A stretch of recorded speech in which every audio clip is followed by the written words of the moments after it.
saxaafiyad ka soo baxay aqalka madaxtooyada ee maamulka SSC ee magaalada Buuhood ee xarunta gobolka Cayn ayay kaga hadleen qodobo dhowr ah waxaana ugu horeyntii saxaafadda u akhriyay xogayaha warfaafinta maamulka SSC Cumar Jaamac Saleebaan warsaxaafadeedkan oo ku saabsanaa shirka Khaatumo 2 ee ka dhici doona degmada Taleex muddooyinka fooda ugu soo haya waxaana si toos ah hoggaanka badbaadinta midanta gobolada Sool Sanaag Cayn Dr. Saleebaan Ciise Axmed Xaglatoosi u dhaleeceeyay shirka Khaatumo 2 ee ka dhici doona degmada Taleex waxaana sheegay shirkaas inaysan tagin isla markaasna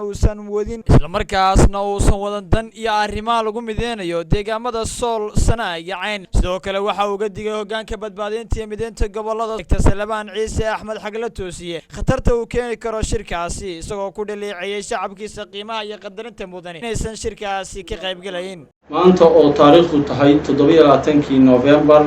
2011 warsaxaafadeed ka soo baxay hoggaanka SSC shilay isugu yimaadeen golayaasha hoggaanka SSC oo uu gudoominayay hogaamiyaha SSC ayaa waxa la isla gudoonsaday sida saddex qodob hoggaanka ka soo baxay shirka qodobka koowaad waxa uu leeyahay in aanu hoggaanka SSC ka qayb galin shirka Taleex ee hadda qabanqaabadiisu socoto in hoggaanka ay u cadaatay in la majara habaabiyay go'aanadii shirkii London ujeedooyinna laga lahaa majara habaabinta go'aanadaas oo dhaxalgal u ahaa bulshada SSC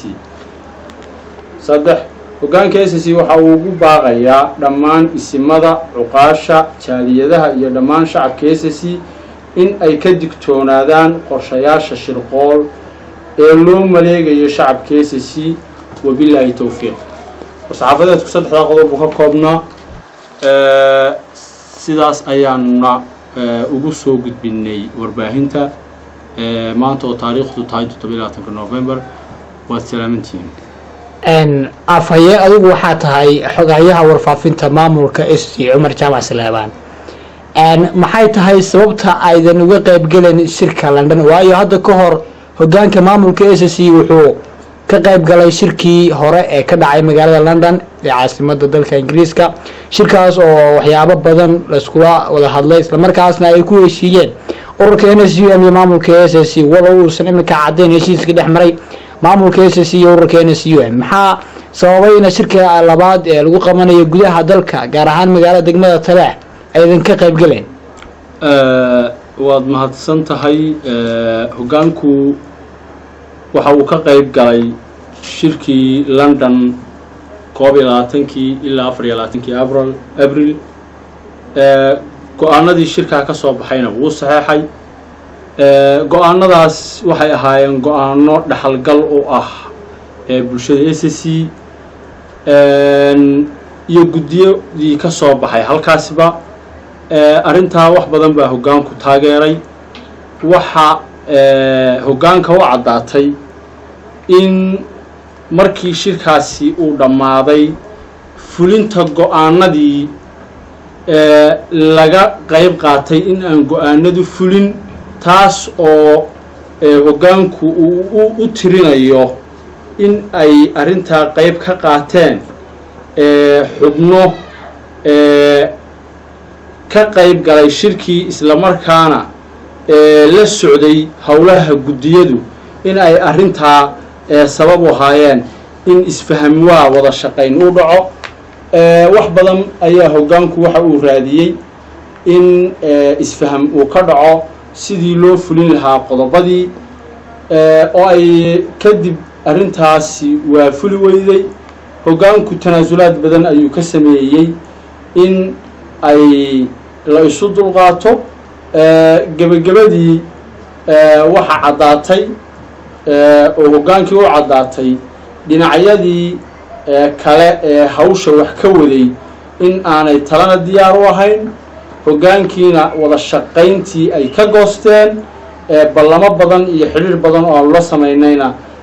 la iska indha tiray sidaa daraaddeed waxaa noo soo baxday in ay jirto in sidan ay dhinacyada kale ku qanacsan yihiin arintaasaana kaliftay inaanu bulshada u soo bandhigno aragtida aanu u aragno ku aadan in aanu hadda sheegno in aanan haddaan hoggaanka SSC nahay aanan shirkan wax alla wax aanu kii saxiixyadii london mooye wax ka dambeeyey aanan ogeyn aanay jirin, in aan wax ka ogaanana la diiday, in aanu ka wada tashanana la diiday, in aanu tanaasulaad badan samaynay oo isku daynay in aanu wax saxno oo wax la soxo oo shirar bress hore oo kuwan ka horeeyeyna aanu qabanay oo leenahay wax la soxo.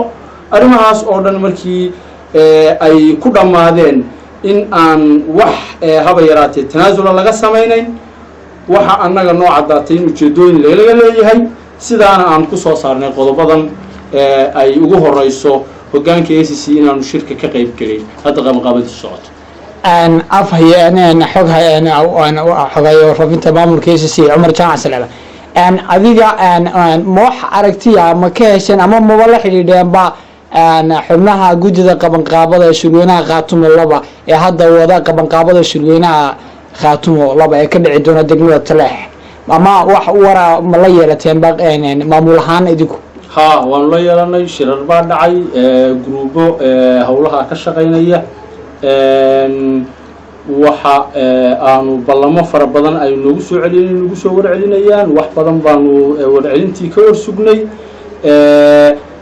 gabagabadii waxa caddaatay in aan naloo soo socon wax haba yaraatee tanaasulana laga samaynayn talooyinkii iyo sidii aanu wax u arkaynay oo aanu lahayn ha loo wada tashado. marka arrintaa waanu ka hadalay laakiin waa noola garab dhiibiyey. ugu dambeyntii maxaad idinka maamul ahaan aad sameynaysaan ama idinla gudboon? hoggaanka ACC waxa uu u taagan yahay maamulka iyo gobollada ACC horumarkooda iyo hanashadooda iyo haddii allaba ku rooyahay siyaasadooda isaga mas-uul ka ah. muddo hadda 2 sano ayuu soo shaqaynayay, muddana waqtina waa u harsan yahay. inta waqtigiisa u hadhay hoggaanku sidii uu ugu khidmeynayay gobollada iyo bulshada uu matalo ayuu shaqaynayay. ku aadana hadal hadda ka soo yeedhay qaar ka mid ah guddida G6 iyagoo horkacaya shirka Khaatumo 2 ee ka dhici doona degmada Taleex. waxa uu sheegay hoggaanka badbaadinta mideynta gobollada Sool Sanaag iyo Cayn Salaaban Ciise Axmed Xagla Toosiye inuusan shirkaasi ka qayb galayn. baaqiqii ugu horeeyay ay ka soo saaraan go'aamo cadcad oo ay ka soo saarayaan shirka Taleex ka dhici doona. sidoo kale hadda ka horeeyay shir ay u dhayihiin dhammaan مسؤوليين مامولك SSC كسو صارين أقل كمدعتوية مامولك SSC شيء عبد الولي عبد الحليم عالمي أول عين تيفي